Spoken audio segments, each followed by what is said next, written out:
We've been talking for decades now about our dependence on foreign oil, our dependence on fossil fuels, the lack of an energy policy, and we haven't done anything about it. And the consequences are dire. We know that global warming is real, that if we don't do anything about global climate change, that we could see catastrophic results. Everything from increased hurricanes to rising sea levels to famine, changing weather patterns, increased drought, wildfires. When I think about my two daughters, I want to make sure that they can enjoy beaches and mountains and landscapes that I enjoyed growing up. That means being a good steward for this environment.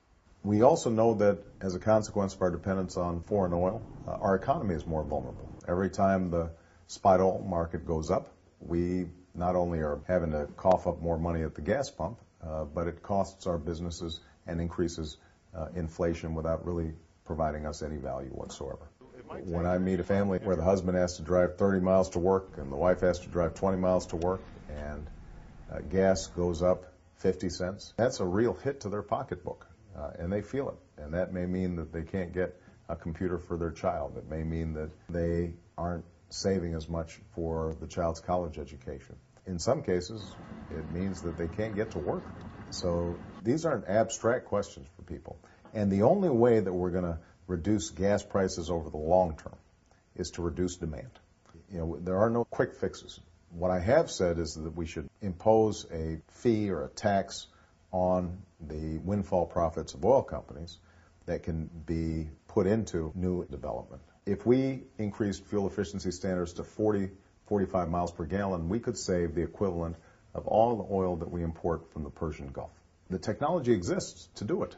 What's been lacking is the sense of political will and urgency. And oil and gas companies and the automakers have all too often blocked the kind of progress that needs to happen. And that's why when I unveiled my proposal to increase fuel efficiency standards, I didn't just go to an environmental group in California. I went to Detroit. Today, there are two kinds of car companies: those that mass produce fuel-efficient cars and those that will. And I have to admit that the room was quiet when I made the speech. The automakers didn't embrace it. But it's the right thing to do. And I think we're at a stage now where it's important for us not just to tell people what they want to hear. We've got to tell people what they need to hear. Right now, our fuel efficiency standards are lower than China's, which is embarrassing. A second component is what fuels we're putting into those cars. We've got to embrace biofuels. We've got to move not just on corn-based ethanol, but cellulosic ethanol and using wood chips to create energy. There are all sorts of energy approaches that can be taken so that our cars are burning cleaner fuel.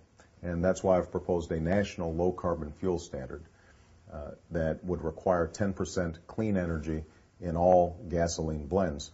If we did those two things together, you take the national low-carbon fuel standard and increase fuel efficiency standards, we could take the equivalent of 50 million cars worth of pollution off the road by the year 2020. A third thing that we can do is to set up a renewable energy standard. Many states are already doing this. You say 20% of our energy will come from renewable sources, like wind, like solar, like biomass, like hydrothermal. But we've got to overcome a politics prevents these common sense solutions from being put into place. When Dick Cheney put his energy bill together on behalf of George Bush, he met with the environmental groups once, the renewable energy folks once, and then he met with the oil and gas folks 40 times. And there's no wonder then that the system was skewed in the wrong direction. We've got to make sure that the oil companies, the gas companies, the automakers, that they aren't dominating the conversation. They should have a seat at the table, but they can't buy all the chairs. They can't write the legislation. And finally, we know that our dependence on foreign oil has perverse consequences to our foreign policy. We know that we're sending $800 million a day to hostile nations and helping to fuel both sides of the war on terrorism.